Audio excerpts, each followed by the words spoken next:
Before we start, let's stop together. I invite you now to just come more into your breath. So we start to attune ourselves into unity. And you feel your heart beating. Maybe you close your eyes. And you feel where the air is touching your skin now. And where your feet are touching the floor and where you're touching the seat. And you hear the sounds and the space between the sounds. And you settle down. This is a ceremony we all step into together. There is no audience.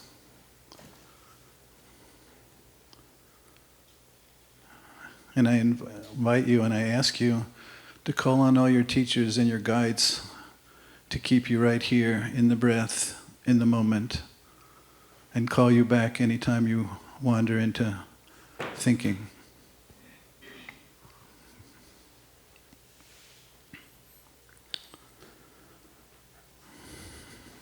And we begin in the name of the Holy itself, here and now. And we step more fully into that space together.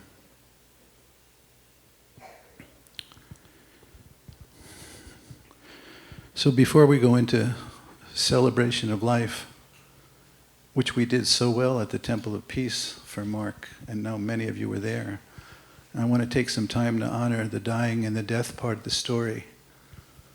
Because sometimes we skip over that part of the story and I think do a tremendous disservice to us as a people. So Mark, because of who Mark is, and also because of how his brain was affected, was very much in his dying time. You see, to die is a verb.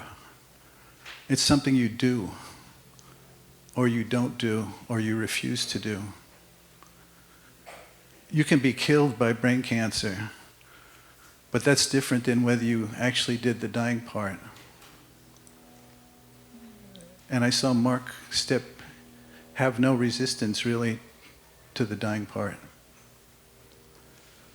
And I honor him for that piece. And I honor Sonja for the amazing ways she showed up to be his full-time caregiver, a nurse, partner, wife. And that can be really difficult and often very challenging. But in meeting with Sonja and speaking with Sonja, I never felt anything other than, yep, this is what I signed up for. And I'm totally here for it. And then Mark decided he wanted to lay in state for 3 days. And maybe some of you went to visit him and sit with him. And I want to honor Mark as someone who represents really such an important piece of how an environmentalist on Maui shows up. That he chose to be buried in the ocean rather than be cremated. Very toxic practice. So he died on the 9th, and on the 21st, and we wrapped him in a cotton shroud. And inside the shroud were burlap bags of sand. And we sailed out, motored out, 3 miles straight out from Big Beach. Specifically because of when we turned around and we saw everything that's happening in Kihei and Wailea, there was nothing happening behind Big Beach. And sometimes you need to get off the earth to get far enough away to really take that in. And so 3 miles out from Makena, 3 miles from Kaho'olawe, 3 miles from Molokini, we stopped and slid his body into the ocean.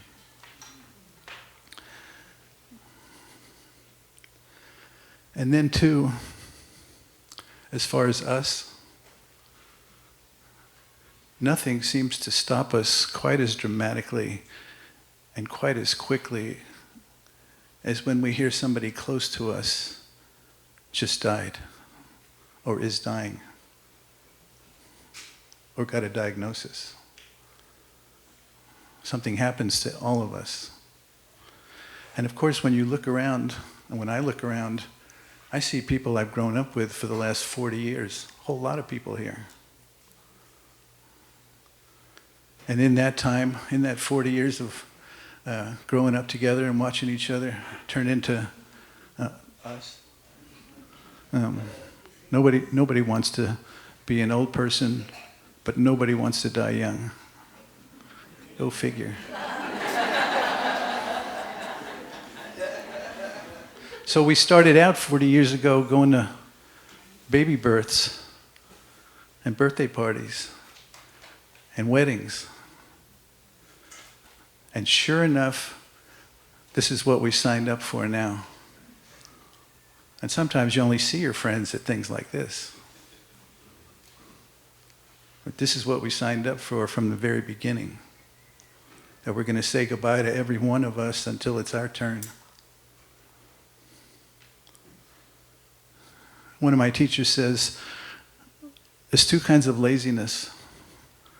He says in the East, in India, the men sit around gossiping and drinking tea while the women do the work.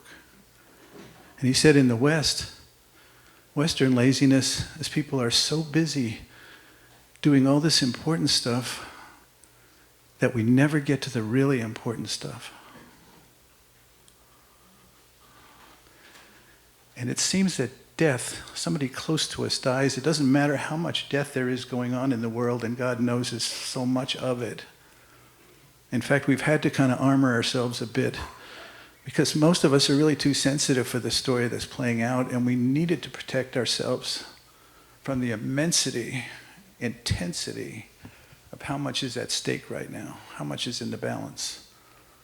And so we have protected ourselves to some degree, and yet when somebody close to us dies or is dying, it just breaks through right to the heart and stops us.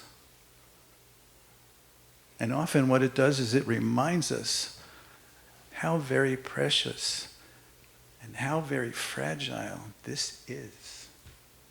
And what is most important? What is most important almost always is our relationships, is our people, is the love and care we have for the people in our lives, for how much our community means to us. And sometimes we forget that. And so I honor death for showing up because it's always present. It's always here. It's always with us. But we tend to fall back into what I call the cultural hypnotic sleepwalk. And we go into whatever our strategies are for not really thinking about the truth that we're going to die and we don't know when, and everybody we love and care about is going to die and we don't know when. Which is powerful information. And of course, when I ask you all, how many of you know that? Everybody raises their hand. Of course, that's a dumb question. Everybody knows that. I don't think everybody knows that. I think it's a piece of information that hasn't really been fully embodied and integrated and realized on a cellular level, so we act like that's true. And so I honor death for being here today because it's such a potent space when we're all feeling that very same thing together, which is all of it. Which is all of it. It's all the feelings.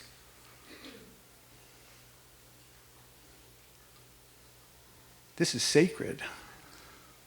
And when we're all gathered together in this space and we're sensitized to it, because that's what death seems to do for us, it's so powerful. And you look around and you go, yes, we all know what's most important. You know, I was talking to a friend who said, because I noticed that some people die without anybody knowing it. And that's either because they're embarrassed or ashamed, which is often the truth. People are. because they either feel they're being punished, or they did something wrong, or they created it, and what did they do, etc. Crap. Or they don't want to be treated differently when people see them as a dying person. How do people see you differently when you're a dying person? Because I asked dying people this question, and you know what they say? This is not rocket science. They say, people are more loving, people are more caring, people are more present, people are more generous. Really? We have to wait till somebody's dying to show up all the way like that? I mean, really? Really? So that's why I speak for death, because of what a powerful gift it is for us. Even though I don't see any way I'm going to get used to saying goodbye to my friends and my people. And that's happening now. And it's going to keep happening until it's my turn. And I don't see that getting easier. And it's hard. It's hard. And people could say, well, they didn't die. Well, I agree with that. And they did. That's just as true. It's just as true. So we sit with that for a few moments together. And I've given death its peace.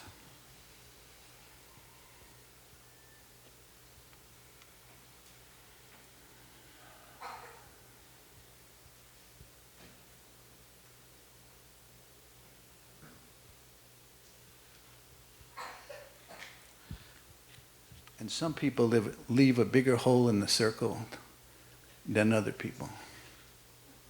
And Mark leaves a big hole in this circle. Big hole. How beautiful. How beautiful.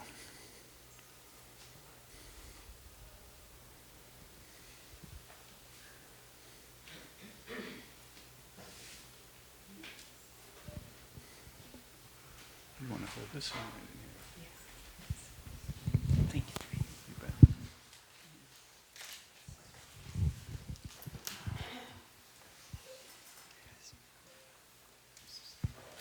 Thank you for coming. So glad to see you all. Yeah. I wrote down some things so I wouldn't stand here before you totally lost for words. Because it's very different. My life is so different now.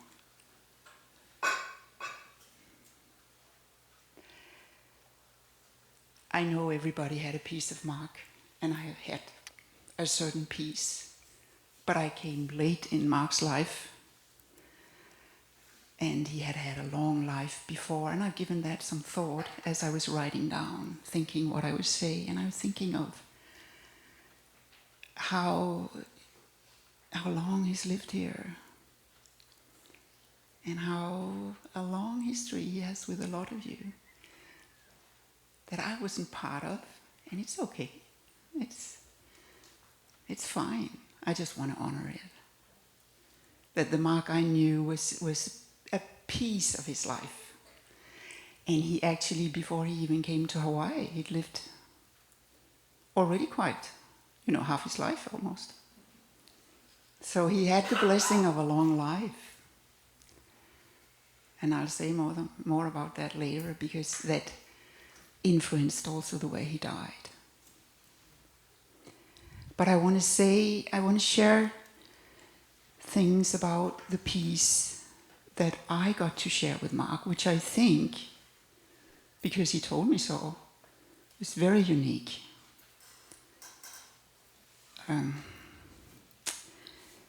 So I'll tell a little bit, just a few things about how we met. I came here 17 years ago now to teach a class in craniosacral therapy. And I actually came one year and saw Mark for about 10 minutes and decided I didn't like him. In fact, as I was driving in Bruce's car, because somebody had loaned that, it's a long story, but I was driving your car, and I was driving up East Kriaha Road, and I cried with fear. And I'm not a very fearful person. I did not understand what was going on, but I had fear, waves of fear rushing through my body. It was totally out of proportion with anything. And I was so afraid of meeting Mark. And sure enough, I saw him for 10 minutes and decided I'll never want to see him again. I went out to Hana and I complained to somebody out there what a terrible guy I just met. So a year later, I was teaching bodywork in Copenhagen with somebody who'd had a connection to the Hawaiian Islands. And so I was invited to come the following year to co-teach a class. And as we landed, my friend Stanley Rosenberg, maybe some of you have met him, said, let's go see if Mark can put us up. And I thought, shit, I didn't see that coming. And he did. And he, for the following couple of weeks, he was following me around. And I warmed up to him. And then I wanted to, since I'd never been to America before, I decided that I didn't want to come all this way to go straight back. I wanted to stay in California for a little bit, but I'd forgotten my driver's license, so I couldn't rent a car. Mark said, let me come and be your chauffeur. And we had such a good time.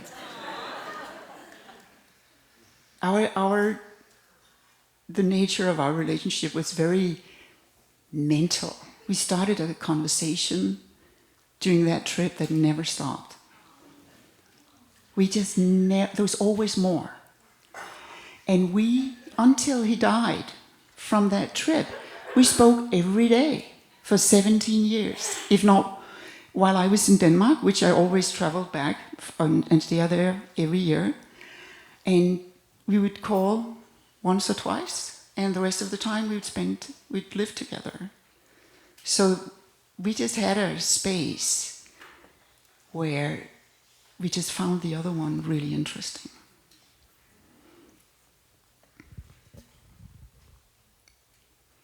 Yeah, so Mark was 20 years my senior. He's only 2 years younger than my father. And I thought it was really weird. In a way, I still do. But it really, when you have a soul contract with somebody, it really doesn't matter.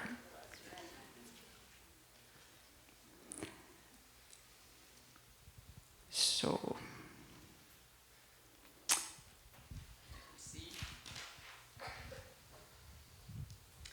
yeah, so when we'd known each other for a year, and he'd been to Denmark and I'd been here, and we met on the mainland, I came here to live. I came reluctantly because I had a really good life where I was, and I did not expect to stay. I just never believed that I could just live so far away. So I came not knowing, but it always was. The first years was really difficult because he was a really difficult man to be in a relationship with. He said actually that I was the first person that he had decided to go into, to give it a real try, to actually commit himself. And that's how it survived, because he was so difficult and quite clumsy really to be in a relationship with. I had not a lot of skills that way, but he tried, and he really wanted to. And he has such a wonderful heart. Has such a beautiful soul. And he really tried and kept saying, well, train me. Teach me. What is it? Well, how do you do this? Yeah, so I felt from the beginning that we had a soul contract. And that's another part of how I stayed sometimes when I wanted to go. I knew I have some kind of a contract with this man, and now I know what it is. I learned it recently, what it is. So I want to tell you something about Mark's background, his childhood.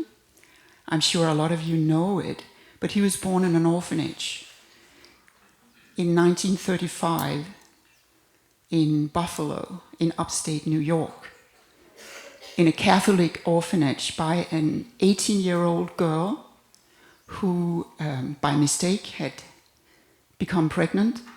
And it was 1935, and she couldn't be a single mother.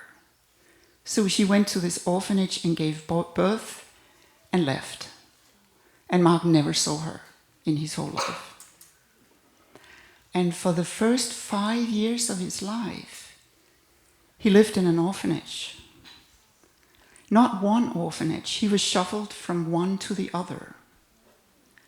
And in between, he was sent to foster family, who in some way found him not what they were looking for, so they sent him back. So I think he was about 5 years. He's not totally clear on that, but I think around 5 years, he came to a foster family where he stayed till he was around 18, I think. But they never claimed him. They never adopted him. So I'm sharing this because you can imagine that living under such circumstances so early does something to you. And it made him who he was. And he made him, on one hand, a very, very loving person, because he had such a keen eye for what was for the pain in other people, for the victim, and he wanted to help suffering because he knew it so well. So the foster family, their surname was Nettle. And they lived in Rochester, upstate New York. And this boy was under the name Francis Nettle. He was called that by everybody and thought of himself as Francis Nettle. So he grew up. He stayed. Now he got some stability and stayed until he became a young man with that same family, which I think was extremely helpful for him. He had stability, and I don't think they had a mentally or who they weren't in a sense compatible with who Mark was, but they were good people. Poor, honest, hardworking kind of people. So as a young man, I'm not going to give you guys his whole biography, but I'm telling a few important highlights.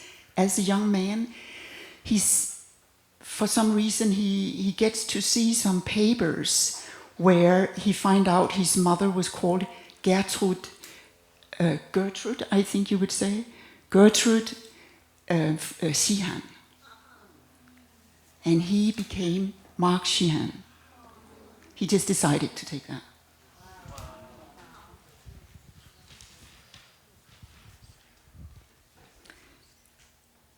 So Francis Nettle was a skinny orphan with big glasses and a big clunky head. He was very shy and he was clumsy. And in a sense, he was extremely lonely. He always dreamed about his mother. But he was having an abundance of peers, obviously.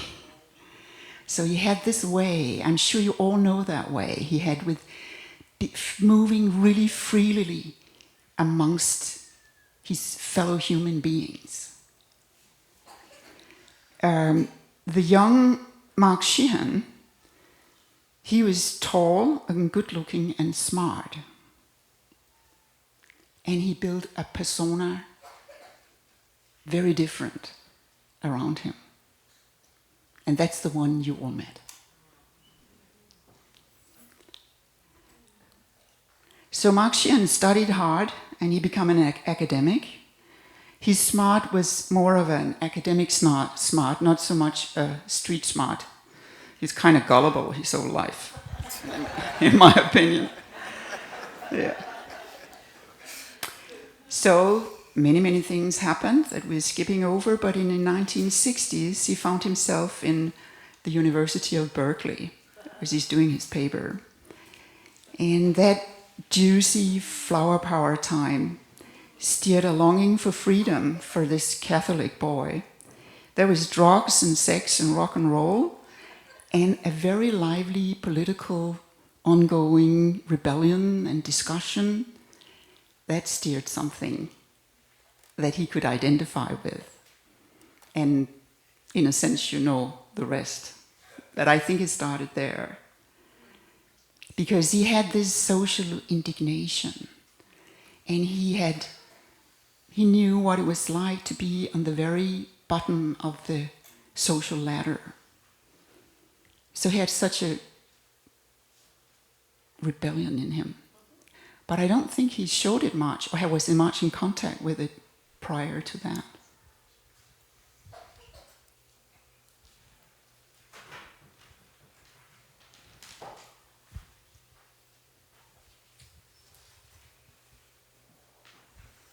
So he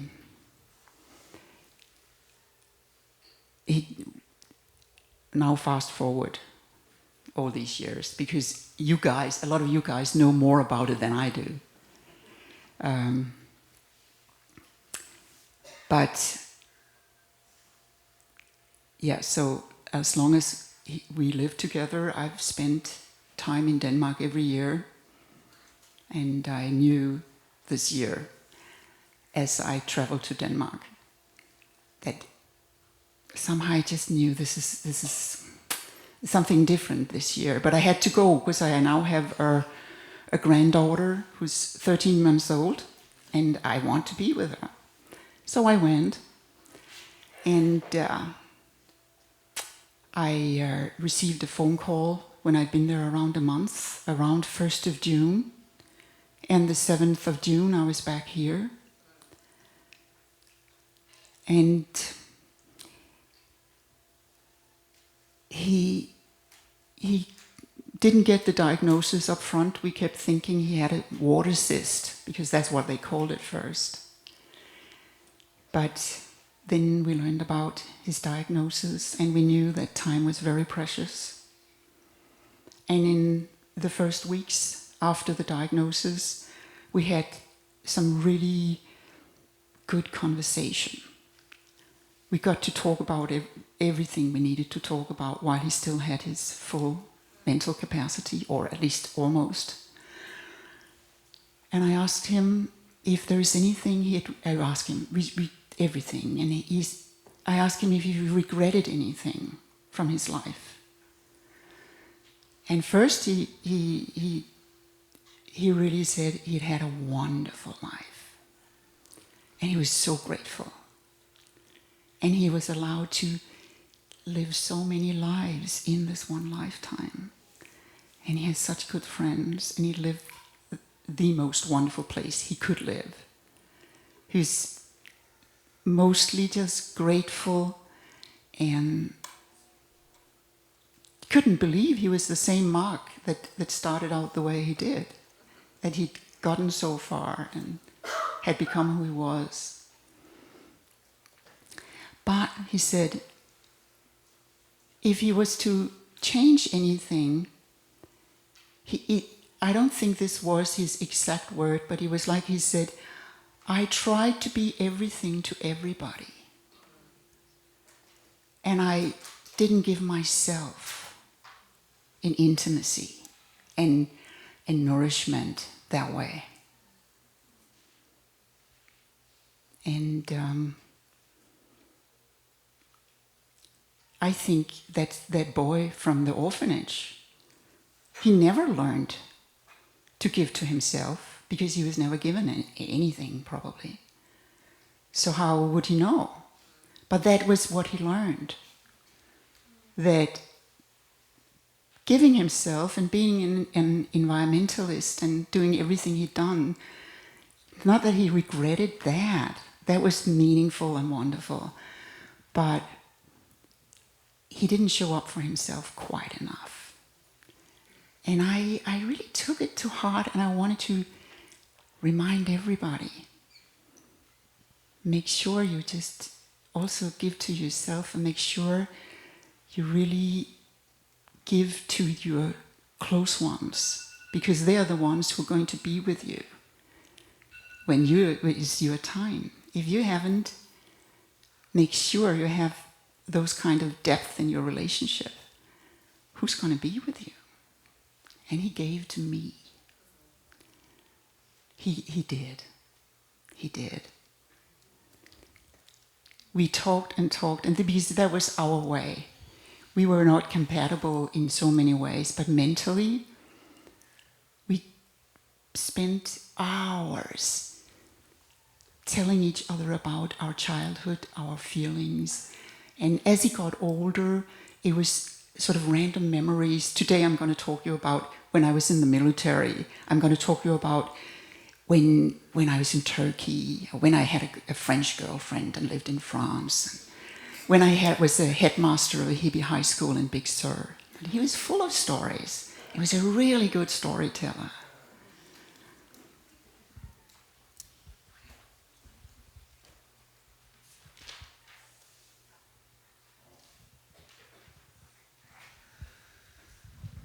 Yeah, so as during his last month, now we're coming to that part that I really feel was our soul contract. The last month, Mark lost that brilliant brain. That tumor just totally crowded his brain, and he could remember nothing. He couldn't remember anybody. He would pretend. So maybe somebody visited him, come away, and went away thinking, okay, he was just a normal conversation, but he faked it, which everybody would do, because if you get senile, it was very similar to being senile, what he went through. You try and stay with it. So while his mental functions declined, also Mark Sheehan turned into Francis Nettle. And man, was he a sweet boy. Oh.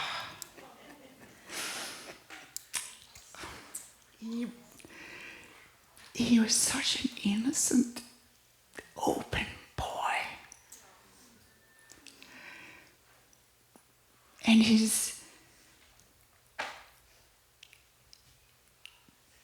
he would walk around the house and say, I don't know who I am or where I am.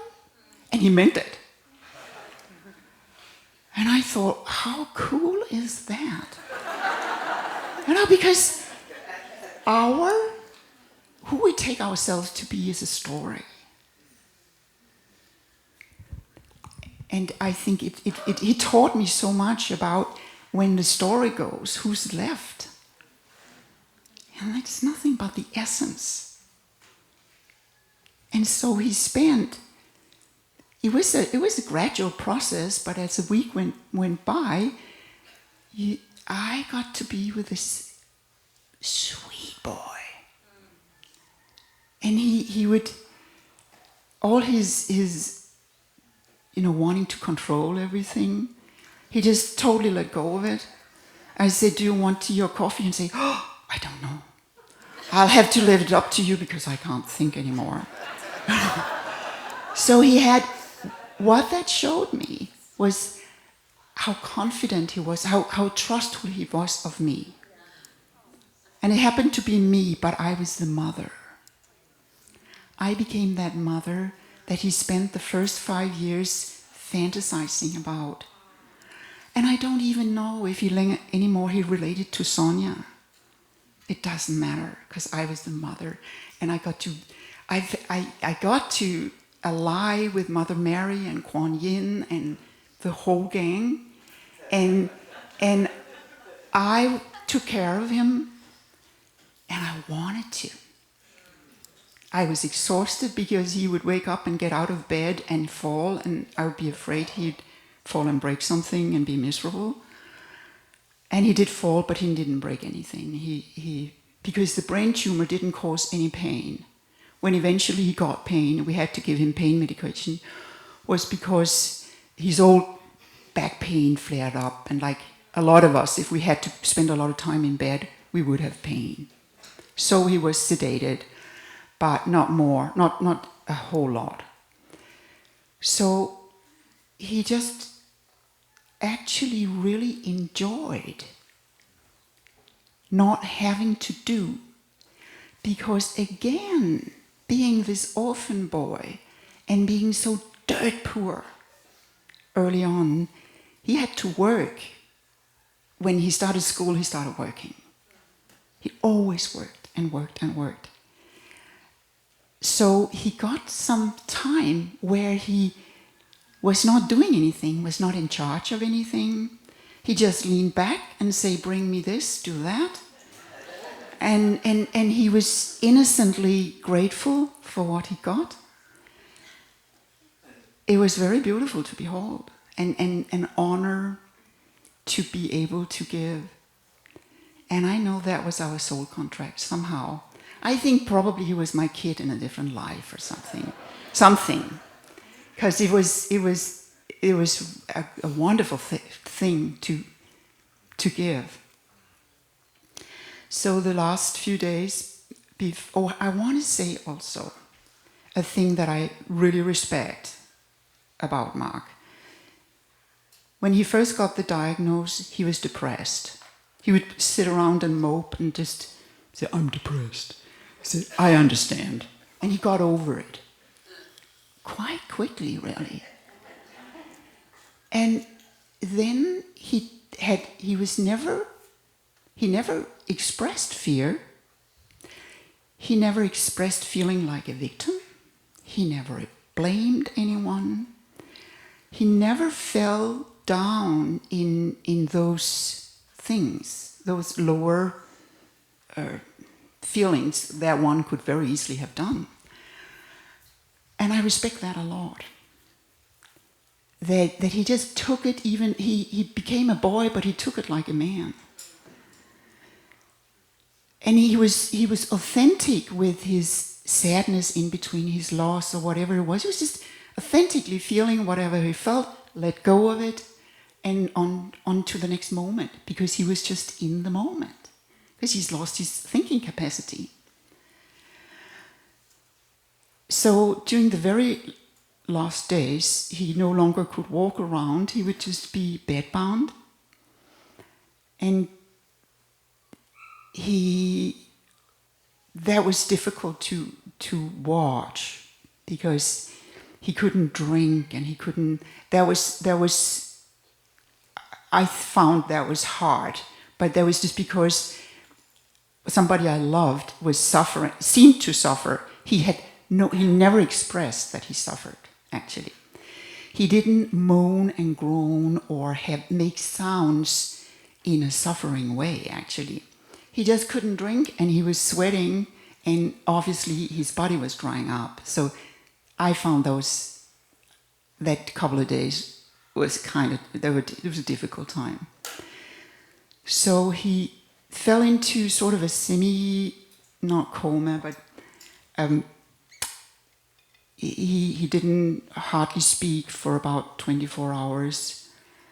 Only thing I heard from him was he mumbled, I love you. It's really literally the last words came out of his mouth. And then, a few hours later, suddenly he was very alert. He looked, and I looked into his eyes, and I saw his soul. It was like he was like really alert, and there was nothing between me and his soul, because everything else was already gone. No words, just this exchange, and I felt my heart broke, because the wall that I during my life have built around my vulnerable heart, that broke. And that moment, I'm still processing it, that moment changed me forever. It's trickling in, it's sinking in. I think of it as my near-death experience, only I didn't die, but he did. So the next thing, he fell into a comatose sleep. And Michael and Aura came, and we were standing around his bed, and we were talking about him. How well he'd done, how proud we were, what we had all shared with him. And I haven't told you guys, but as we were standing there, I felt his astral body come up and push into me for a moment. And then he sank back. And you drove off, and a little, 10 minutes later, I washed him with a cold cloth and dripped some water into his mouth, and I wanted to put the cloth back, and he just stopped breathing without a sound at all. So he just flew off so easily and light. And that was under the Piscean full moon, and today is now the Aries full moon, and he was born under a full moon.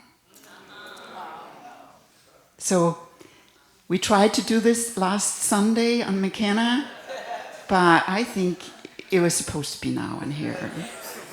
Yeah.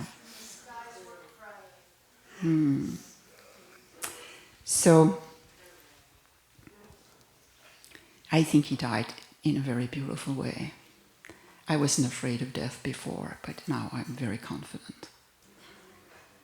When my time comes, I know my soul friend will be with me, and he set a good example. I'll try and live up to someday. Yeah. So I should like to invite you to do something together. So I would like to invite you to just for a moment, just turn inwards into yourself and feel yourself, feel your breath. And just feel what it feels like to be you now, here in this room, with all these lovely people around you. But also you inside yourself, with yourself. And now think of Mark. Now that he's no longer in his body, he has no age. Some of you have known him for many years. So you could think of him, of who he's been to you, at whatever time you and him have had experience together.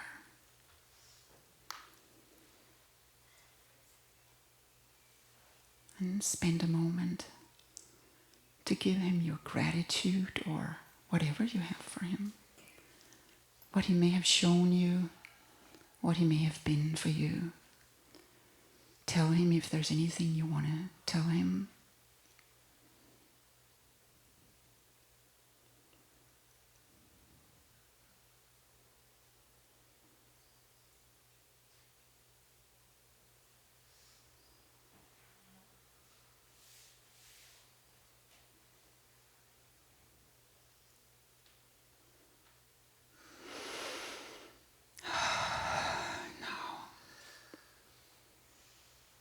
So let him go. Let him fly. Because he wants to be free and new. And whatever is of unconditional love will always be. And whatever karma there is probably will be transformed when time comes. But let him go. That's the biggest gift we can give him now. No demands.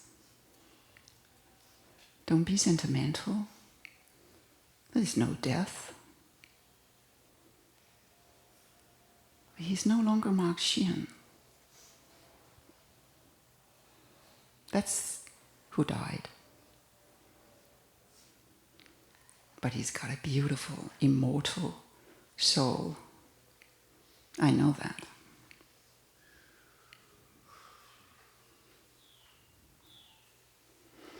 And he came to me the other day and said, we're all bridges. We're all bridges. What matters is who loved you and if you showed up for yourself. All right.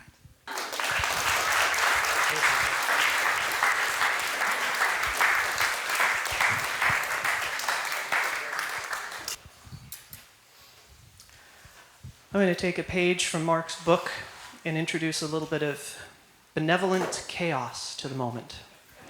I'm going to ask everybody who is able to in this moment to stand, and I'm going to tell you a very quick story. Mark was big on workshops, he was big on events, he was big on spiritual learning, but he was equally big on understanding the fact that in order to work with the spirit, in order to work with the mind, you start by working with the body. We would go to great real estate conferences and lectures and amazing things. And he wasn't a speaker, but he would stop the whole event and say, everything you're saying up on stage is great, but gee whiz, we need to get up and move our body. So he would make a conference stop and he'd have us do some type of movement. We're going to do a simple one. I'm going to demonstrate it. It's called the cross crawl. It is for the purpose of crossing the meridian, connecting the hemispheres of the brain. It's very simple. We'll just do it a few times. And then I'll go into whatever I'm going to say. So, right elbow goes to the left knee like this. And then this. We're going to just do this, and we're just crossing the meridian. We're awakening that connection between the two sides of our brain. That's all it takes. And you would be delighted to know we got everybody up on their feet, moving their body. Thank you. Thank you so much. Thank you. Thank you. And you know, I'll say, Mark did these kind of things all the time, and I'd always be, as a young person, embarrassed, shrinking off to the side, going, what on earth? I'm always embarrassed. And Mark would always say, what are you doing being embarrassed? What does it matter anyway? But you can take a seat now and relax. But this sort of speaks to this area of Mark in terms of how he influenced and was a teacher for me, and I suspect that probably he was for a lot of you as well. Didn't really have the perfect phrase for it, but I'll just go ahead and say that in many ways Mark would be described accurately as what you'd call a free-range human.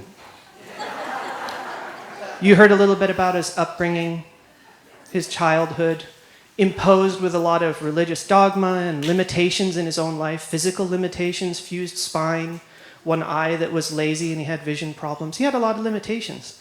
But what he learned from his spiritual practices was all of the limitations are things that you frequently tell as a story in your own head and are boundaries that are meant to be expanded and crossed. What he wanted was to awaken in himself and in everybody the ability to recognize how they can overcome their own limitations and go past their own boundaries. If you've ever learned something from Mark where he told you something that just blew your mind, if you've ever had your ego bruised by him, if he's ever made you cry, you are fulfilling the greatest gift that he ever wanted to give to you. He was here to try to wake people up and make them get beyond their own self-imposed limitations. The other thing I'd like to say is, as you heard, Mark grew up without his biological father. I like to say that wherever he went, he made it his mission to create his logical family. What he wanted was to expand that circle and definition of what family is. Now, for me, who was his family, it was kind of bewildering and surprising sometimes. When I was a kid, I used to make the joke, for Mark, if you're in the phone book, you're family. And the amazing double-edged sword of realizing that, when Mark navigated the world, it said that there were no boundaries. That also meant he had no interior versus exterior life a lot of times. So that meant there wasn't a lot of feeling of privacy. But that meant that he was an open person. Everybody was welcome in, and that was an amazing thing. Last night I had a dream. I don't know if I really want to say that it was Mark coming to speak to me in my dream, but I must have been turning over in my head what exactly I'd say when I stood before you all. And in the dream, what Mark was saying was, well, I want to read what you're saying. I want to, I'm there furiously writing notes, and he's like, I want to know what you're going to say. And he said, it better be funny. Okay. All right, so I'm going to share with you the little joke that he told me when I was maybe 8 or 9 years old. It's a 2-part joke, and all the best jokes are. They start with one thing, and then they do an unexpected turn. So I'm thinking it was 8 or 9. I'm not 100% sure. So he said, a duck walks into a drugstore and says to the pharmacist, I'd like some chapstick. And the pharmacist hands it over and says, that'll be $2. Remember, this is an old joke, so inflation hasn't set in. And the duck says, just put it on my bill. All right, that's a good enough joke as it is, but the second part is more fun. And remember, I'm 8 or 9. And he said, a week later, the duck goes back into the drugstore and says to the pharmacist, I'd like a package of condoms. And the pharmacist passes it to the counter and says to the duck, I suppose you want that on your bill too? And the duck says, I'm not that kind of duck. So I tell that joke in honor of Mark's request in the dream that I tell something funny.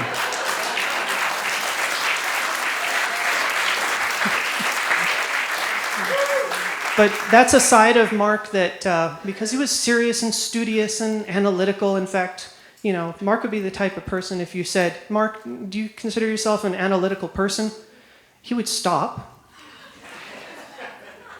and think about it before he answered, which was already the answer in and of itself. But there you go. The other thing I want to say is Mark had this magic way of navigating the world with charisma and confidence and a twinkle. Markle Sparkle. Sparkle Mark. He had both nicknames. Almost as though he was let in on some secret of the universe that gave him that confidence. He never articulated it to me, but I've been thinking a lot about the ways he demonstrated in his life a pattern for something that we should all follow, and I've given it some thought, and this is my closest guess at it. At some point, maybe because of Eureka, and my mom is going to speak to that in a little bit, maybe because of some of the other experiences in his life, he figured out that on the balance, the forces of the universe, whatever they are, in general, want us to be happy, want us to succeed, and want us to have that which we desire. And because he was let in on that secret, he could take risks. Yes, he would have difficulties. Yes, things would go wrong. But he could overall approach the world with the general expectation that things he tried, the universe wanted to make work. And boy, did he make a lot of things work. By the way, with a lot of help from everybody here who is in this room. And that's the real secret of why the universe manages to pull off so many great things. It's great people in a community that share in that and have some shared goals. So I love and appreciate all of you for the ways that you helped Mark as well.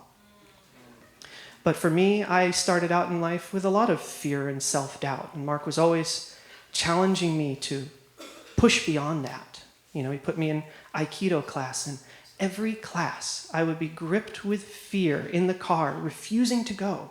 And he'd teach me breathing exercises and ways of holding my body so that I could build up the strength and confidence. And I'm just this measly little kid. I didn't have it yet. But he was always trying. Everywhere he went, he was trying to expand our comfortability, to magnify whatever juicy bit of ourselves we have in us, to let it come out. And that really brings me to that word that, Mark helped me understand. He didn't always express it, but he wanted to help us work with it, and that's vulnerability. The ability, it really literally means the ability to be pierced. Talk about vulnerability, like literally pierced in the flesh. And that's such an important thing to feel your uncomfortability, experience it. Guess what? I'm nervous standing up here in front of all of you, but I'm feeling it. And to work with it. So, for example, when I see my daughter is nervous, and I say to her, just feel how nervous you feel and recognize that it's a gift to you because it sharpens your senses, it allows you to feel the amplitude of this moment, and it propels you forward for what you need to do in the next moment. So these are some of the values that I got from Mark, and I just thought I'd share them with you. Thank you.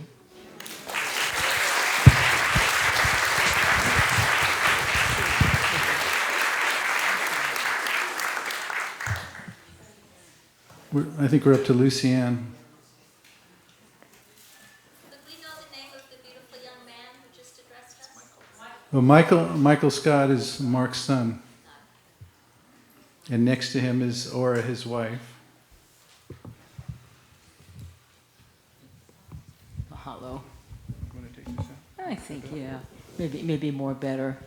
Well, hello, beautiful friends. I know a lot of the folks here. My name is Lucienne Diné, and I've known Mark 30-some years, and most of our time together has been for the Aina, for trying to make things happen in this beautiful place we call home, working with many of you, working with many who are not here today, just such a family of humanity. Mark's outreach was amazing, and everything everyone has said is so true. I was just sitting back there going, wow, you know, what a guy who just sort of put his life out for everyone to see. You know, whatever he was into, you knew about it. And he did share, I had the privilege, thanks to Sonja's urging, we did an oral history recording with Mark about a year ago.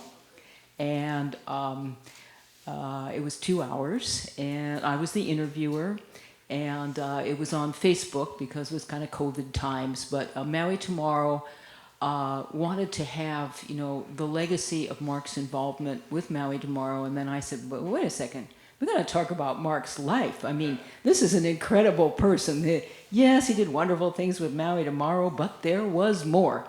So we did discuss his life and his coming to Maui, his connection with Erika, and just his growth as a human being. And we do hope to post that. Actually, Akaku wanted it to be posted there. We kind of wanted to check in with the family, see how they felt, you know, have a little showing and see how people felt where this belonged. But it's a priceless interview, and Mark revealed at that time that when he first, I think, early days being here in Maui, he lived in Oahu first, and then he came to Maui, and then Maui just kind of called to him. He went to McKenna Beach, and the place moved him so much just spiritually. There was just something there that I think many of us have felt. And, you know, Maui Tomorrow as an organization has stood up for years. I see Anthony is right here, and I'm sure Rick is nearby. There we go. Yeah. That there was something that just grabbed you and said, you know, we've got to make sure this place is here for everyone to enjoy in its completely natural beauty and its natural wonder and its spiritual beauty, because the spiritual beauty and the natural beauty are intertwined. So he made a vow that if he could ever have a chance to live on Maui and have some success, he would do everything he could to make sure that that beautiful place remained as it was. I didn't know that. Maybe Rick and Anthony did know, but I had never heard that. That was one of the main revelations in this interview that we did for our, you know, Kupuna archives. But all I can say is Mark was about action, and things couldn't happen fast enough for him. And everyone who's, I think Beth, not everyone who's worked with him knows that it's like, let's get it done, and let's get it done yesterday, you know. And of course, let's get it done the best way we possibly can, and have the most people, you know about it and benefit from it, and so forth and so on. So Maui Tomorrow Foundation never would have been what it is today, and I think we're all proud of this little scrappy organization that stands up for the little guys. That, you know, I can't tell you how many times the Maui Tomorrow phone line rings and someone goes, "Can Maui Tomorrow help? They're tearing down trees, or they're you know, bulldozing a wetland, or, you know, this or that." And, you know, I only wish, and all of us that are currently serving on the board only wish, that we had unlimited resources and unlimited people and could do all those things. But we've done some great things, and Mark has been there with his hand on the tiller as a board member, as a president of Maui Tomorrow, every step of the way, and as our chief believer, our believer in chief, and our fundraiser in chief. And believe me, you can't do things unless you have resources. You know, it just, volunteers are great and they do wonderful work, but in the end, you need resources. You need to be able to file those lawsuits. You need to be able to print out those posters or flyers. You need to be able to call those rallies and feed people. So all of you have helped at one way or the other, I'm sure, along this pathway. And for that, Mark was grateful, Maui Tomorrow is grateful, and his legacy will live on through this organization. That he didn't found it, but he was right in there right after it got founded, and he was the wind beneath the wings of this great organization. So we are here, I'm representing Maui Tomorrow today as its vice president, just to honor this great soul who gave so much through our organization and through many other efforts, but, you know, the efforts to organize SAFE and the Pono Coalition, and, you know, the GMO moratorium, everything that he believed in. As Michael said, it happened. You know, things happen. So if you can help, I have here a little sign-in sheet. Pono Initiative, the Pono Network needs your help. If you can volunteer to do a little this or that, I'm just going to pass this around.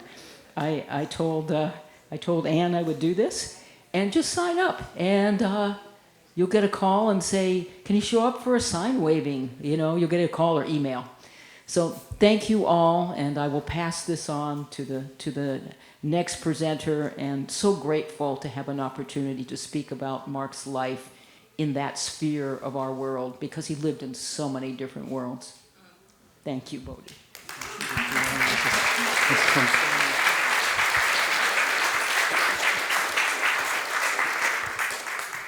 I'm Rick Sands, and I'm Anthony Rankin. Hello, everybody. so you see Anthony has a shirt that says SPAM. That stands for State Park at McKenna. Back in the mid-'70s, the Department of Land and Natural Resources proposed a park called the McKenna-La Perouse State Park. And in 1983, they told us, well, we'd acquired the land on the backside of Pu'olai, the cinder cone down there, but they had no interest in acquiring the rest of the beach or the rest of the lands for the park. At that time, I was on the Sierra Club board, and we put on a session at the Kaului Library and had a panel discussion with Senator Yamasaki, some of the landowners. And from that, we created a steering committee. And that steering committee is where I met Mark. He was so influential in our world through this whole process of starting State Park at McKenna, building the political will to really change the state park's ideas, and ultimately acquire all but 1 acre of land for Big Beach. And in that process, I got to really know Mark wonderfully well. So I want to say that I think I know I'm here to honor Mark and honor his legacy. And as I look out here, I feel like each one of us is part of his legacy. We're here because of Mark. and who he was in our lives. Mark was hugely influential in my life. You know, we've heard from Sonja, we've heard from Michael, heard from Lucianne. So we started this steering committee. Mark was always there. He developed, I learned from him what I call optimistic perseverance. You know, I think Michael spoke to that. You know, we can do it. We're going to get it done. We're just going to keep hanging in there. And we did it from the ground roots up. We would have these informational booths at local malls, not Kaului, well, we probably did the Kaului Shopping Center, Maui Mall, Zekish Center. And we came up with the idea that people could become a member of State Park at McKenna, not by signing a petition, but they had to contribute at least $1. You would think $1, what's the big deal between a signature and $1? Well, I can tell you it's massive. We would talk to people for 20 and 30 minutes before they would give us $1 to support it. But in that process, people got to learn about what was going on. It really did. And it took, as I said, 13 years, and Anthony's going to speak to some of that, before we really fully acquired, protected the beach. And that was a huge piece. Now, I want to also speak to how Mark played such a role in my life. Once we were about 2/3 of the way through Big Beach, and Anthony and I came up with this idea. We needed a group to really protect the Aina. And Anthony actually came up with the name Maui Tomorrow. At that point, Mark had just opened his landmark office up there, and he gave us the grounding to create this organization. We met up there. As I think Albert Perez would say, he's been our spiritual father throughout this thing. He wasn't actually one of the founders, but in every other way he was a founder, and he was totally supportive. And more than Anthony, me, or Albert, he's been on the board for the 30 plus years. His remarkable service to our community. The other thing that he's done, I know you're each here because he touched your lives in some way. So for me, he bought that property out in East Kuyaha, and I ended up with my brother and Tar and Francis. We built our home there for 6 years. It was a beautiful place, being part of that Kuyaha community. While we were there, my brother David and Jeffrey Trudeau started a company called Bamboo Technologies to try and find other ways to build homes without using log timber. Kutera built the first one. Thank you. And Mark, as maybe most of you know, actually lives in one of our David's bamboo homes. It's a beautiful home. And, he's sustained us with his energy, his vision, and his support for so many years. Critical person in my life. So grateful for him.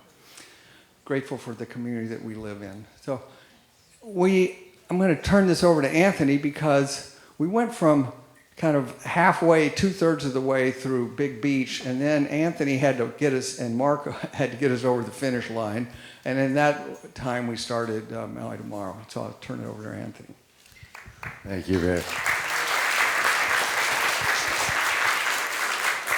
Let me fill in a couple of funny little tidbits about the SPAM organization. We didn't just get people to donate $1. They also had to sign a postcard that we had made out to the governor of the state. And we ended up with like 5,000 of these postcards that we bundled up and delivered en masse as part of the effort. And Rick was really great about networking with all the legislators too, and Mark was instrumental in all the political work that we did. And we'd meet at my law office. Sometimes we met at Mark's. Later on, when we started Maui Tomorrow, we met at Mark's Landmark Properties office in Makawao, which was a very nice meeting place. And, a couple more stories about. So, SPAM, naturally, we turned to the Hormel Meat Company for sponsorship, and they agreed to send us all these little Spam cans that didn't have Spam inside. They were piggy banks. They had the Ziploc, thing, the zip thing where you pull. I haven't ever eaten Spam, but I know from the Spam cans that's how it works. You pull the tab, and but on the top they had a slot for people to put money in. So we put these in stores and stuff all over the island, along with a beautiful picture postcard of Big Beach, so people, and a little information about the organization. And then we also had boxes down at Big Beach, green boxes with a brochure about our efforts that people could take while they were at the beach, and it said "Take one." So we jokingly called them our take one boxes. Anyway, so Mark was, the word I think about, the adjective that comes to me when thinking about Mark's life and my involvement with him and his contribution to my life is boldness. He had this ability to see possibilities and think, we can do this, and go for it, and put so much energy into that. And he was, we had a debate. I remember the phrase came up when we were first starting Maui Tomorrow. We had 3 months of initial funding where Rick and myself and Albert Perez, who's now the executive director of the organization, had a startup grant where we were paid by a philanthropist to get the organization off the ground. And then unfortunately he went bankrupt and later killed himself over money. So don't ever make that mistake of thinking money is that important to anyone. But anyway, we lost that initial funding, and I had to go back to practicing law. Well, I'm happy there. But Mark, the deal was we didn't, really have a lot of resources to continue, and we had the phrase, should we be a lemonade stand, or should we try to, be bold and make this into a big organization with lots of funding where we could really do things? And Mark was just totally on board with the latter, and really made it happen to figure out, who could contribute money and make the appeals to them and do his networking that he was so great at. I think that boldness is kind of why he was such a good realtor too, and so helpful to people in that business. And he also had such a deep love of the Aina. I remember memories of being in natural places with Mark and just feeling that love of the land. So he really put his efforts where his heart was, and his heart where his efforts were. And I was in 32 years ago at that time when I no longer could get paid by Maui Tomorrow, and began just practicing law again, just working out of my home. And I was in a men's group with Mark and Rick and Bill Geary in the back there, who also was one of our State Park at McKenna presidents for a term. Anyway, we had this men's group, and Mark, we talk about our lives and give each other advice. And Mark advised me very strongly to not work out of my home anymore, to go rent an office in town and get myself a secretary. And it was like the way he had he knows something, and he's real and he's sure he's right. And he had 20 years on me, and I looked up to him and trusted his judgment, especially because he's so sure of himself. And I did that, and 3 years later I was able to buy my own building and hire young attorneys and paralegals to work with me, and it was a great decision. And I think back, and that's a gift that Mark personally gave me, of that boldness that he instilled in me at that stage in my life when I didn't have it. So thank you, Mark, and thank you all for coming. Hello, everyone. I've known Mark longer than any of you, that's for sure. I know I'm not the oldest person in the room. There are at least 2 people older than me. But 85 gets a little fragile.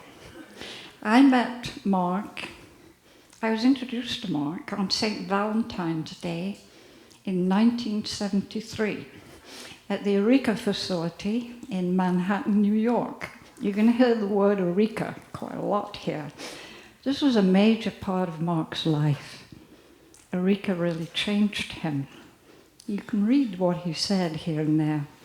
It was amazing. When I met him at the Eureka High School Valentine's Day dance, he was introduced to me as a teaching partner. Our first assignment the next morning was to go shop for the kids and prepare lunch for them. So we were like mom and dad already. And that kind of role kept together. We were teaching partners, sweethearts, in an uncommitted relationship. Unlike his beloved Sonja, he was not ready to commit. He was playing the field. And that led to various complications, but it was wonderful. Mark persuaded, there were so many Eureka graduates at that time. It was big news and big time in New York. And I was one of the 10 trained Eureka teachers, so I had this hierarchical level. They're very annoyed. Administration was very annoyed when he took me away from New York. They tried to stop me. They tried to persuade me that going out to Honolulu with Mark was the wrong thing to do, but I knew it wasn't. I knew we had a spark plug, Sparky Marky. Sure enough, he went straight to our teacher and said, there are too many people playing ball on this field. You need to send us out into the world. There's too much competition going on here. So right away, Mark says, let's go to Hawaii. They didn't want us to come to Hawaii. They thought we'd sit around on the beach and do nothing. They didn't realize that if you're going to take a long 6 weeks, grueling 40-day Eureka training, would you rather take it on Maui or in New York? So our very first training was a great success. And someone who was in the training right away, I don't know whether she's here, is Joan Hartfield, who you all know. Joan, are you here? No. She was there and was part of that training. So then we started and we put on a 40-day training at Seabury Hall. And here's how we scored Seabury Hall. It's an Episcopalian school. We went there and we're talking to the headmaster and we wanted to rent the space. And he said, he was sort of doubtful, although we'd had Jimi Hendrix there the year before. That sort of broke the ice. I'm not using this, I'm going to put it down. And we're talking away to him, and I repeated something that our teacher Oscar had said. It's not us, it's the boss, meaning God. And the Episcopalian minister looked at us and said, okay, you're in. And we were in. And we gave 40-day trainings for 10 years at Seabury Hall. We rented the whole campus. We'd have hundreds of people there, and Mark was the big father, and I was the great mother. Mark was always better at administration, and I was always better at teaching. So I ran the teaching group, and he ran administration. When Michael was born, 1978, we moved from Honolulu and came to Maui. And at that point, we concentrated on having Eureka just during the summers and not so much in the winter trainings. Okay, defining Eureka. This can take pages. A mystical school, we used to call it, a fourth way school, integral philosophy, we called it. We used to go to the beach. As you all know, Mark loved to be in the ocean, and Honolulu was full of beaches, and he were never left without a swimsuit there. We used to go to the beach to try and figure out how to explain Eureka in a short sentence. Very difficult. Anyway, we came here, we continued to put on trainings for another 10, 15 years, and it was a large community. It still is a very large community out there of people who knew Mark and I as teaching partners. Okay, Mark had the best saying about Eureka, and when I couldn't figure out how to put it in a nutshell, this morning. I thought of asked him, Mark, what shall I say? He said, use the phrase I used, wake up in paradise. I've known him the longest. I'm going to be the briefest. Thank you, everyone.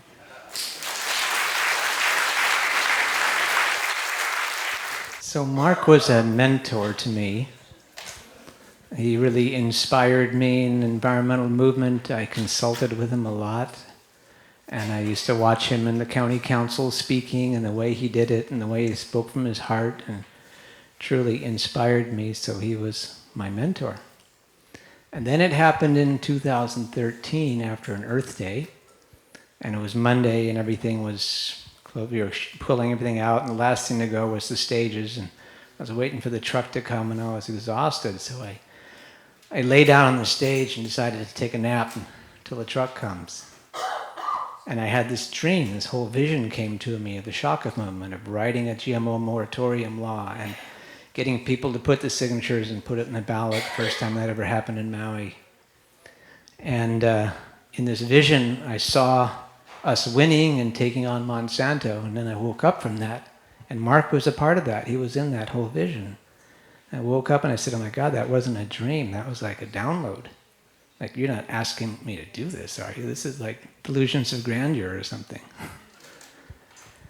And I went home, and Satya, my wife, and Joe Marcella, my friend, were there, and I told them the vision. They said, yes, we're behind you. We see it too. We want to do it. And I said, you're crazy. Only mad people would try this. But we did it. And when I went to Mark to say, look, I want you to be one of the 5 citizens to represent this in the public, because we wanted someone a leader in the environmental movement to be a part of it. He says, oh no, Bruce, I'm retiring from this public life. I told Sonja that I would take more time with her and not be in the public so much. And 5 minutes later, he said, okay, I'll do it. This is the last thing I'm doing. No, after that, I'm retiring. That's it. And he did a stellar job of leading that and being a spokesperson and speaking his heart and really doing more than just a law that we passed, and also being a part of fighting it in courts for 1.5 years. But that opened up a lot of people decided, well, instead of fighting these guys, we should become these guys, and a lot of people at that point decided to go into politics and take control of this machine that was run by the corporates and the grassroots. At that point, I went to Mark and said, well, we have the Safe Action Fund, which was Shaka Action for the Environment, 501c4. Let's make a super PAC out of this and be able to support these grassroots candidates. Alika Hattai had gone out and found people. Really, he's the one we lead to for that, Alika.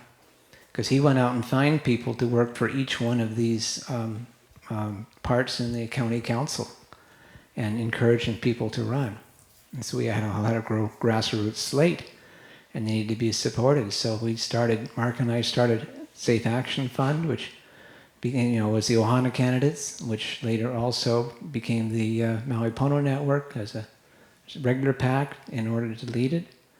And so each year we, raised the funds, and Mark was the stellar man at raising the money to be able to print the cards and do the mailings and all that. And we went from 1 progressive in the county council to 5 majority, which we hold right now.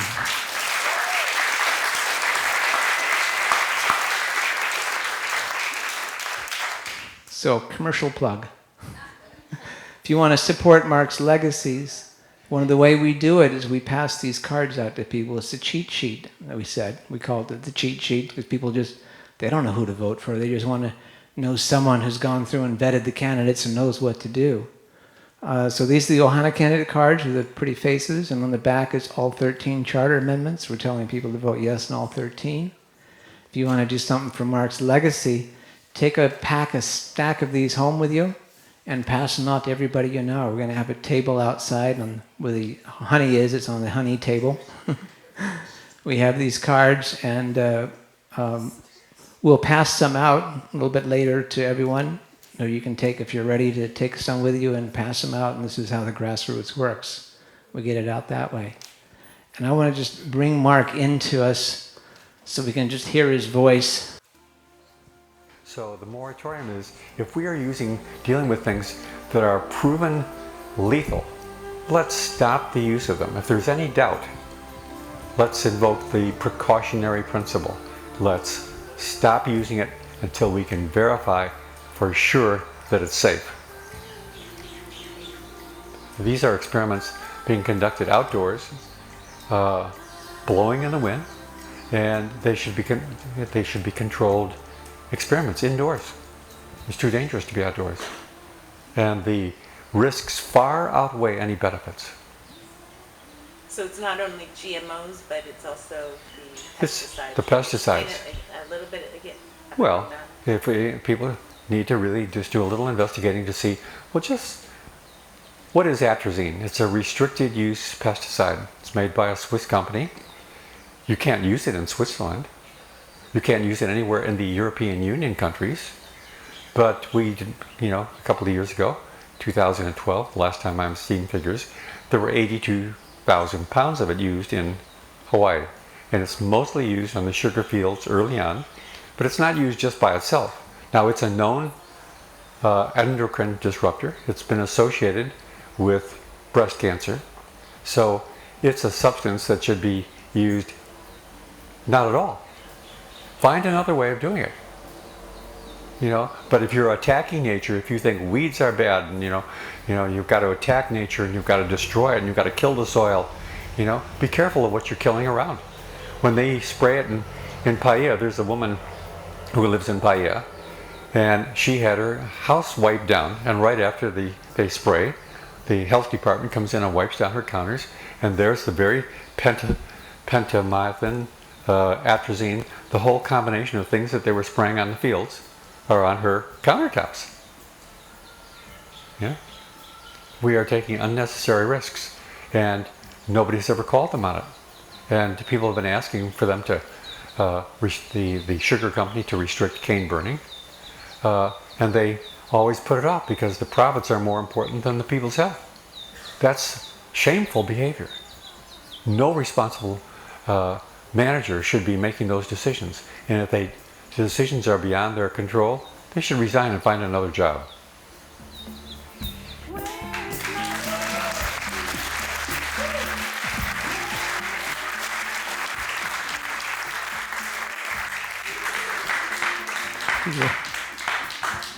Yay, Mark, and that's just one of his legacies of everything that he did. So thank you, Mark, from the bottom of my heart for leading the environmental movement and all the other things you did for us here. And yeah, thank you.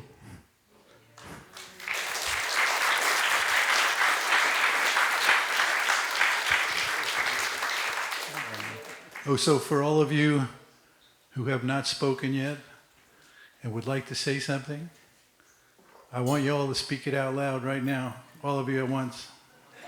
Come on. Come on. Come on, come on.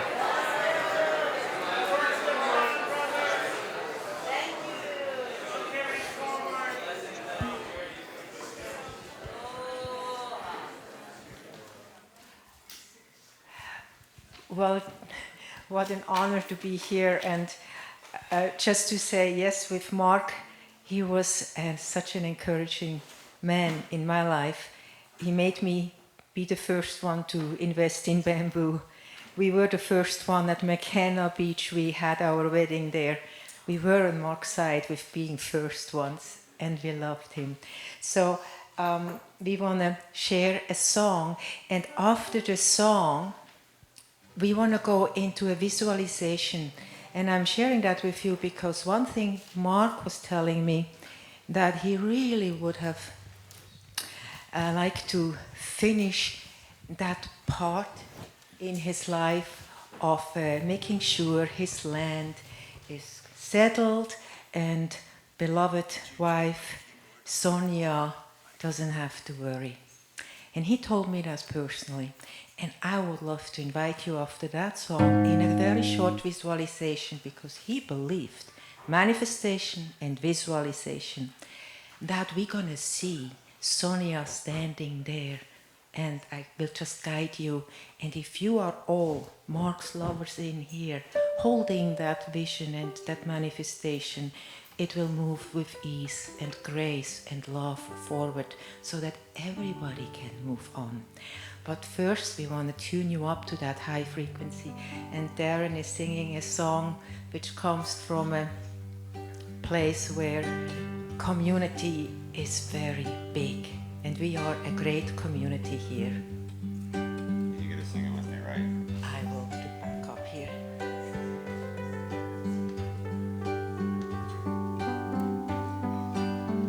I saw Mark a few weeks before he left, and I looked at him and I said, Mark, I'll let you go. And he looked at me and he said, thank you. So that's what I encourage us all to do. Fly, fly high, let the earth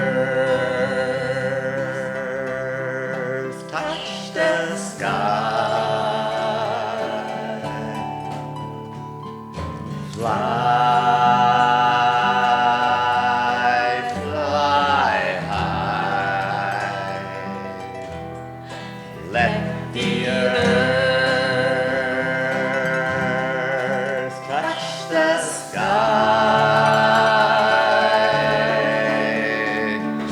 Fly, fly high, let the earth touch the sky. Fly, fly high, let the earth touch the sky.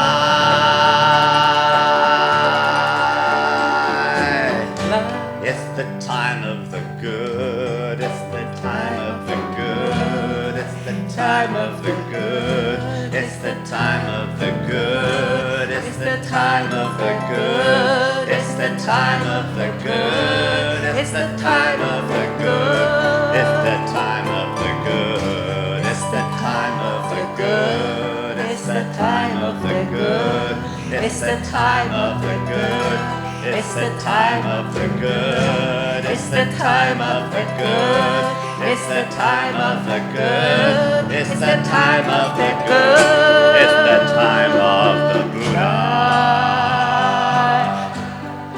Fly high, let the earth touch the sky. Everybody! Fly, fly high,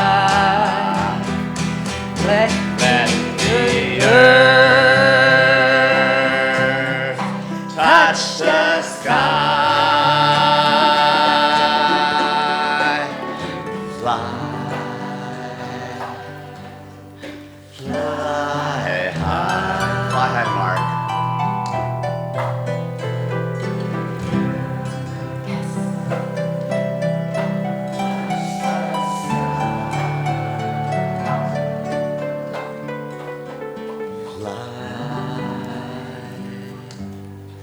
Fly high,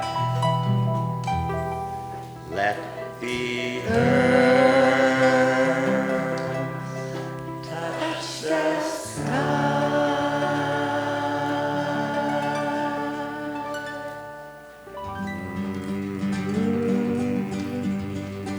And as we are sitting here, allow your eyes to close for a moment. Breathe into your heart. And as we flying high on the wings, meeting Mark wherever he is,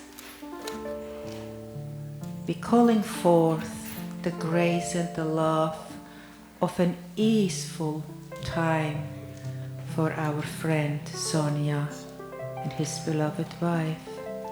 We're calling forth that all the people who are involved in this process, from government who has to sign papers, to land partners who are involved, to send them love and ease.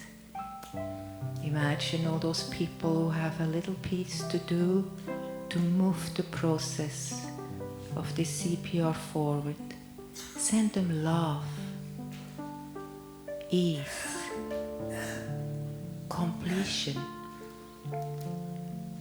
See Sonja standing in front of her little bamboo house, the blue sky above her, and she is becoming free, free to move where her heart now wants to go, to her grandchild, her daughter. I'm sure Mark will be so glad, because that was one thing he couldn't finish and he really wanted. And everything else what still is left to make it easeful transition. We ask you to hold a good outcome, an outcome that pleases everybody, win-win situation, and we can fly high and touch the sky.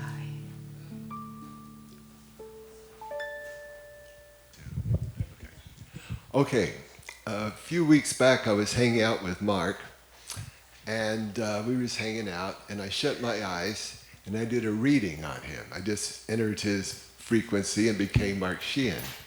And I saw a whole bunch of stuff. So I really went deep, and all of a sudden, wow. Then I opened my eyes, and there's Mark staring at me with an Eureka Trespasso, like, whoa. And I said to him, "You're about to receive a lot of love. Sit back and enjoy the ride." And he was like, "Thank you." So a few days later, we're at Temple of Peace. Place is packed, everybody showering him with love. Here's Mark in his cool sunglasses. He's going, oh God, I didn't know. Thank you, thank you. And so he gets showered. Can you see the beauty of what we did? We opened his heart big time, where he was like, whoa, so that when it comes time to even bigger, he's warmed up. You hear? Let me help me out. So when I did the reading on him, I saw the love, and then I traveled with him to when he lets go, the last breath. So here it is. He's rising. Finally, he's let go of everything. He's rising up. And then there's his, I'll call them spiritual family, spirit guides, departed friends and relatives. And they're with him, and he's rising up, and he's beginning to feel his own, remembers who he is, and he's rising up, and he's rising up. And then everything freezes, stops. Mark freezes, and the spirit guides stop. And they have to listen to Mark Sheehan's shadow side, which goes like this. You can help me out. I could have done better. I could have done better. Help me out. I could have done better. I could have done better. Now, while he's going through that, the spiritual family are laughing their heads off. Here's this golden sun. I could have done better. So he has one of the guides doesn't rob him of free will. He just nudges him a little bit, and he wakes up. And he realizes, everybody repeat after me, sin is an illusion. Sin is an illusion. Then he rises on up. And that's as far as I could go. I had to get back to my body. So, with your permission, I'd like to play a little 5-minute piece on the keyboard that describes what it was like after his last breath. Is that okay?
I will say that one thing that really surprised me when I was flying with him is he became the whole island of Maui. That's the only way I express. He became the earth, the animals, the insects, the humans, the whole thing.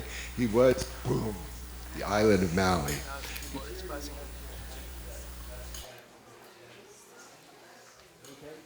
Good. Okay. Do I have some helpers to help me sing this chant? We were...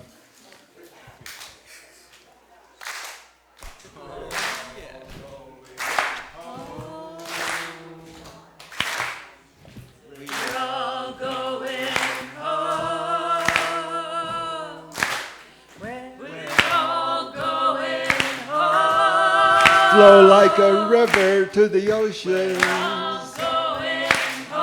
as we melt into each other. There's only one person here, letting go of judgments, fear, and guilt. As we rise in love. Work is love made manifest. We're all going home. Do you feel the love? We're all going home. Infinite love. We're all going home. Do you feel Mark Sheehan in this room? We're all going home. Oh, I'm so grateful.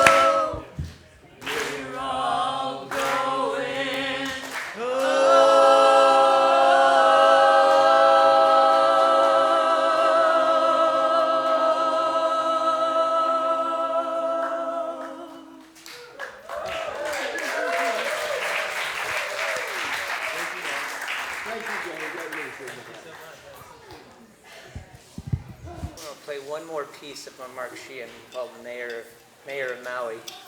Where? 2-minute piece recorded 3 weeks before he passed. Here? Yeah. If you were the mayor of Maui, what would you do?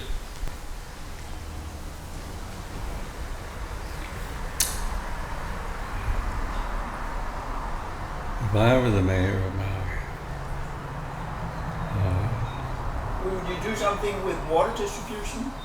yeah, absolutely, and I would spend a lot more money on farming. Yeah, the mayor here allocated $1 million out of $1 billion. It's really pathetic. 1/10 of 1%, 100th of 1%, whatever it is. Pathetic. Should be $5 to $10 million to get people to do more farming, and he should do it right away.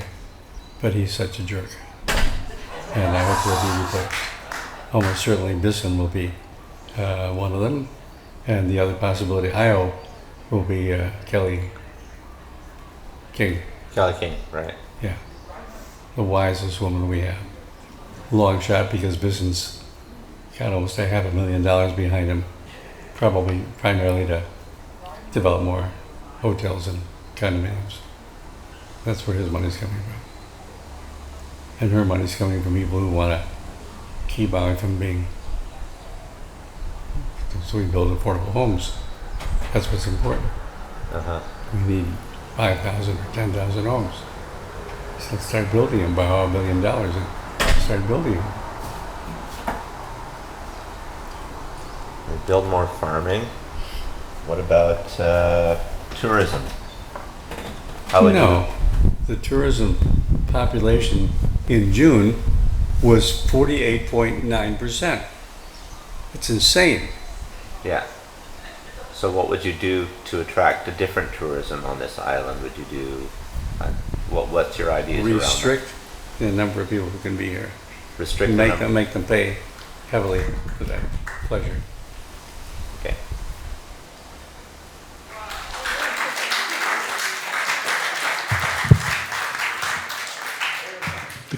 So we'll bring this to a close. Whatever qualities that stand out for you, that you appreciated about Mark, those qualities have taken up residence in your hearts. And that's the way we keep Mark alive, in a sense, that we feed those beautiful qualities that we saw in him that reflected back to who we want to be. One of the places I think we go when we die is we go sit around in a circle with our people who have died.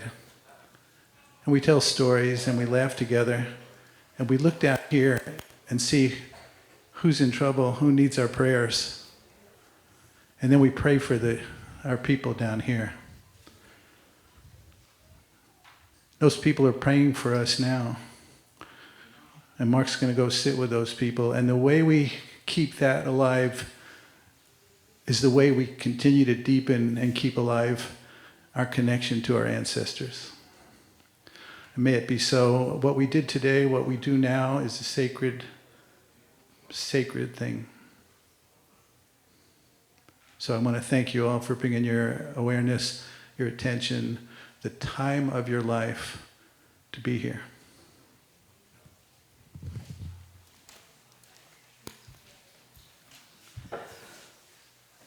Aloha Valeno. Aloha is everything. Aloha Valeno, it's all that we are. Epitome of our beloved. So as we close, with the spirit, we open with the spirit. And I kalamaya, my sister, the kupuna, did not want to be filmed, so I'm sorry, Linda. However, we're going to close with aloha as well. Open with aloha, close with the spirit of aloha. And I'm going to ask Hadija to come and let you smell aloha as she sprinkles your essence with the vai ola, the living waters of eternity in the spirit of aloha.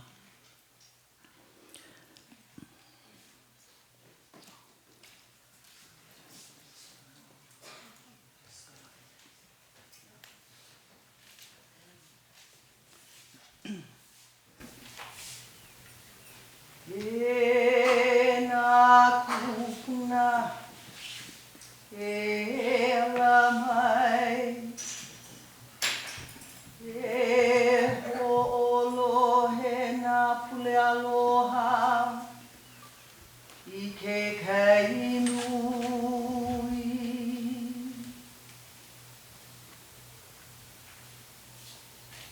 I ka aina lo kahi e ho mai nā kupu aloha kaulana nā pua o Hawaii la e ho mai nā kia I o laha e mana ponolo ai e ihu vale no tapai aina nei e holoi ka aina e holoi ka aina e holoi ta aina e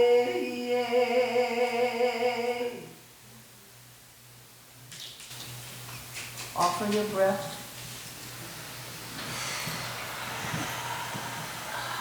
Ola. One more time. Eola. One more time.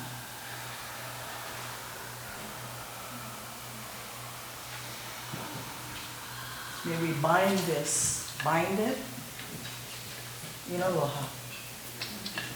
Receive it in aloha. Offer it in aloha. Aloha valeno.